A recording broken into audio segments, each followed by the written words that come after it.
Hey, what's up? What's going on out there? I want to check out this video where Jason Whitlock and Steve Kim are going to be talking about, is Derrick Henry a Hall of Famer? Now, in my opinion, he is. Even before he went to Baltimore, and he's still showing that he still has it. I mean, the man, like, especially once he gets going downhill, it's like the damn juggernaut or something. Like, the dude cannot be stopped. Like, that's the first thing that comes to my mind, is the juggernaut from the X-Men movies. Like, him just moving. As soon as he gets, like, starts moving, he just plows through stuff. And he has great vision, and he has a great burst, especially for a man of his size. If he gets going, I've seen him run away from DBs, and that's saying a lot. I think dude got to be at least 255 or something crazy like that. But every time I see him play, he just pops off my TV. And I think he's going to be a Hall of Famer. If not, it'll be a damn shame, especially if somebody like Eli makes it and he doesn't make it. But to me, he's a Hall of Famer for damn sure. And this season is proving why he's a Hall of Fame worthy player. But I'm going to check out the video and see what they say. No one talks about him like an all-time great running back, but I do think he's got a chance to crack the top 10 in running backs in NFL history. I'll just give you my top 10 and just tell me if you see him cracking this list. Jim Brown, Barry Sanders. I mean, honestly, I don't know if he cracks this list. I mean, is he better than Adrian Peterson to me? No. Uh, Guys are older. OJ, no. Emmitt Smith, no. I mean, it's tough. I mean, honestly, nah, I don't think he's cracking this one. It's Eric Dickerson, like, it's some great names on there.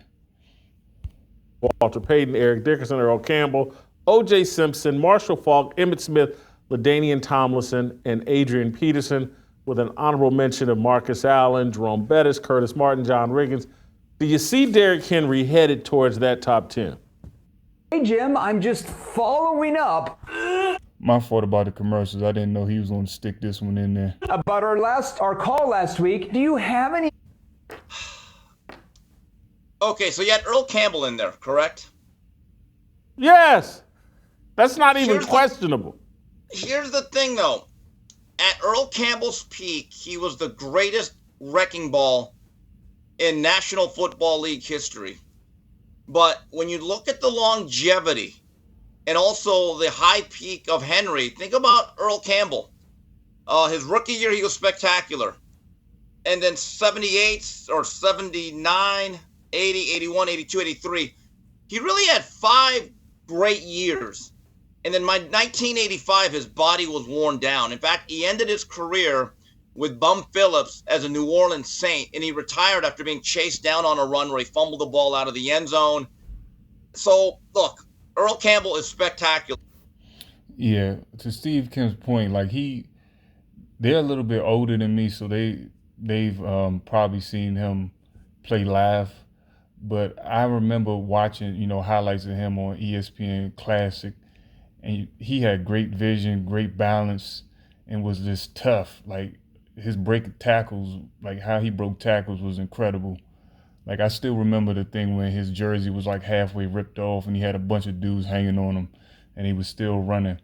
But, sad to say, like, that type of game just wore on him, and you can see now how he is now. The man could barely walk. But he put it all out there, nothing but respect for the good man. Derrick Henry is probably going to do this for over a decade with that running style. The other guy where I think he has a chance to overtake him because he's a more physical back and he doesn't fumble as much. I think ball security is an issue with running backs. As spectacular and great as Adrian Peterson was, I thought he laid the ball on the ground a lot for an elite running back. And if you look at some of the things that Henry has done in terms of number of 200-yard games, I think he's number one all time maybe. No, I'm sorry. I'm going to disagree with him with that one. He smacked. Adrian Peterson was like that. He's like one of them dudes that could have came out of high school and still had the same impact. yeah, he put it down on the turf. But just watching the game, like Derrick Henry is nice, but Adrian Peterson was nice. Like it was just like insane watching that dude run, especially when he get out in the open field. He wasn't getting caught by anybody. I mean, he ran behind his pads more to because I think a lot of people get it confused just because Derrick Henry's big. He's like a power runner, but he's not necessarily like a power runner to me. Like Adrian Peterson was like a power, speed, agility. He just had all those things rolled up in one. But Steve Kimmer, he smacked. Adrian Peterson is definitely way better than Derrick Henry to me. Six, I read that. Those are the two guys where I'd say, look, if he's going to crack this top 10 of Jason Whitlock, and again, taking nothing away from those two guys, those would be my first two candidates.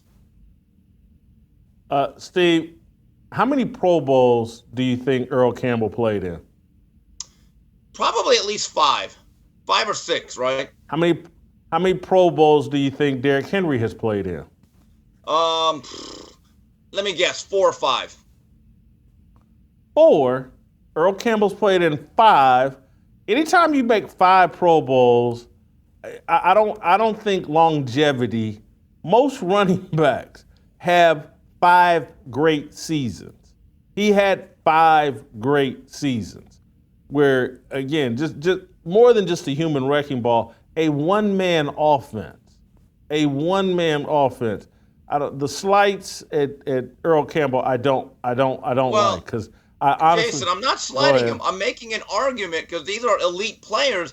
But when I saw Derrick Henry bust that 87-yard run on the first play, I said to myself, how many men his size can run like that and just absolutely pull away from National Football League defensive backs?